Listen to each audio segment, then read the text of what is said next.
ఇక్కడ ఈ కొలను కనిపిస్తుంది కదా! ఇక్కడ సాక్షాత్ శ్రీరాముల వారు సతీ సమేతంగా ఇక్కడే స్నానం ఆచరించారని ఇక్కడ ప్రజల విశ్వాసం, నమ్మకం. అంటే అరణ్యవాస సమయంలో ఇక్కడే స్నానం ఆచరించేవారని ప్రజల నమ్మకం, విశ్వాసం.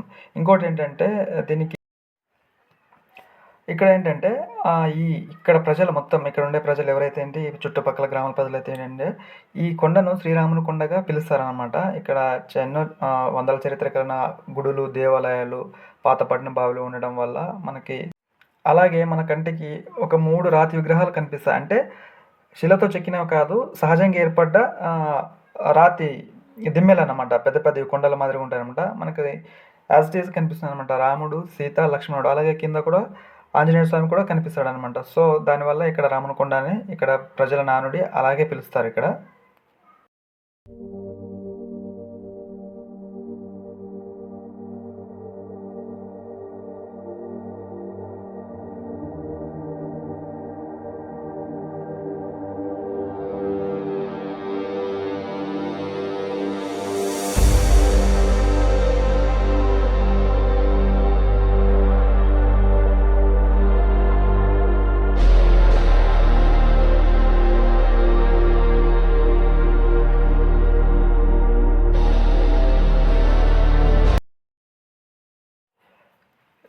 ఇప్పుడు మీరు సైడ్ వ్యూలో చూస్తే మీకు కనిపిస్తుందనమాట. ఇది మనం కొలను బ్యాక్ సైడ్ నుంచి తీస్తే ఇలా ఫోటో వస్తుంది మనకు. తర్వాత మనకు కొంచెం దాని ఆపోజిట్లో చూస్తే మనకు కనిపించేది అక్కడ కనిపిస్తుంది కదా మీకు. అదైతే వచ్చేసి కొన్ని వందల సంవత్సరాలు కలిగిన శివుని ఆలయం. ఆల్మోస్ట్ ఆల్ ఇక్కడ మా చుట్టూ గ్రామాల ప్రజలంతా పెళ్ళిళ్ళు అక్కడే చేసుకుంటారు. తర్వాత మీకు ఇంకా కొంచెం పైకి వెళ్తే కనిపిస్తుంది చూడండి. పైన చూడండి అక్కడ ఆ రాతి దిమ్మెలు ఉన్నాయి కదా, వాటిని శ్రీరామకొండనిగా పిలుస్తారనమాట.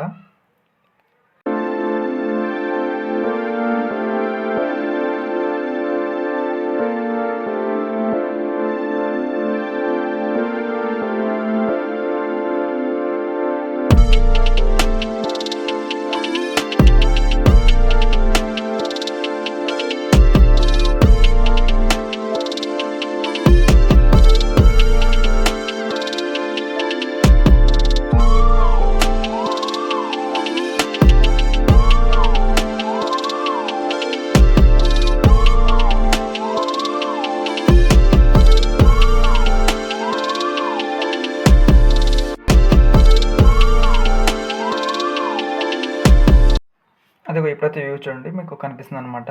3 విగ్రహాల్లా కనిపిస్తున్నాయా సహజంగా ఏర్పడ్డవి. సో దానివల్లే మనం ఇక్కడ శ్రీరాముల వారు అరణ్యవాస టైంలో ఇక్కడ బస చేసాడని నమ్మకం. మనకి కొండపై చూస్తున్నప్పుడు కనిపించింది కదా కొన్ని వందల సంవత్సరాల చరిత్ర కలిగిన ఆలయం, అంటే శివుని ఆలయం. అదే ఇది అన్నమాట. చాలా పురాతనమైనది, కొన్ని వందలు అయిండొచ్చు, వేల సంవత్సరాలు కూడా అయిండొచ్చు. బట్ ఇక్కడ ఏంటంటే ప్రతి చుట్టూ గ్రామాలు ఎవరైతే ఉన్నారో ప్రజలు కంపల్సరీగా ఇక్కడే పెళ్ళిళ్ళు చేసుకుంటారు. ఆల్మోస్ట్ ఆల్ దాదాపు 100 పెళ్ళిళ్ళలో 90 పెళ్ళిళ్ళు ఇక్కడే జరుపుకుంటారనమాట.